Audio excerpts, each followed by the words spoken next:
करूंगा कि इतने लंबे मेरे राजनीतिक सफर में, 17 साल के सांसद के एक सफर में, मैंने आज तक कभी नॉर्थ ईस्ट का इस प्रकार का ज्वलंत, इतनी बड़ी हाजिरी के साथ कोई आंदोलन यहां जंतर मंतर पे या दिल्ली में, पूरे नॉर्थ ईस्ट का मैंने नहीं देखा है। तो आज इसी बात से अंदाजा लगाया जा सकता है, इसी बात से आकलन की जा सकती है कि आपकी क्या भावनाएं हैं। सही कहा कि हरियाणा का मिजाज और त्रिपुरा का मिजाज एक सा है, ये सही कहा। हमारा भी प्रदेश पहले जॉइंट पंजाब था, लेकिन एक लंबे संघर्ष के बाद, एक आंदोलन के बाद हरियाणा एक हिंदी मूवमेंट चली और हरियाणा प्रदेश अलग बना। और ये भी सही कहा कि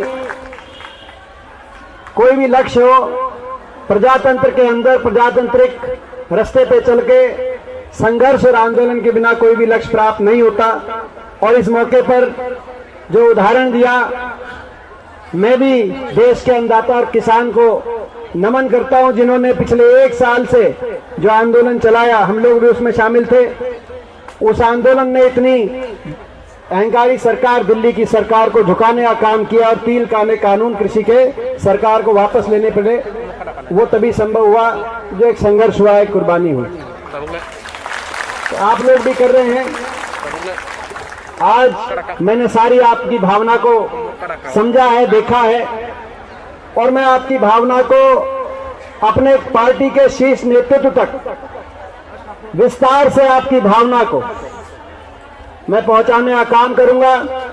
और मेरा प्रयास रहेगा, जो ऐसी बात प्रद्युत जी के साथ बहुत पुराना एक नाता, एक रिश्ता है, ये संबंध बनाने और संबंध निभाने वाले व्यक्ति हैं। बहुत कम व्यक्ति राजनीतिक क्षेत्र में इस प्रकार से होते हैं, जो दिल से सम्मान एक दूसरे का करना और संबंध को निभाना जानते हैं।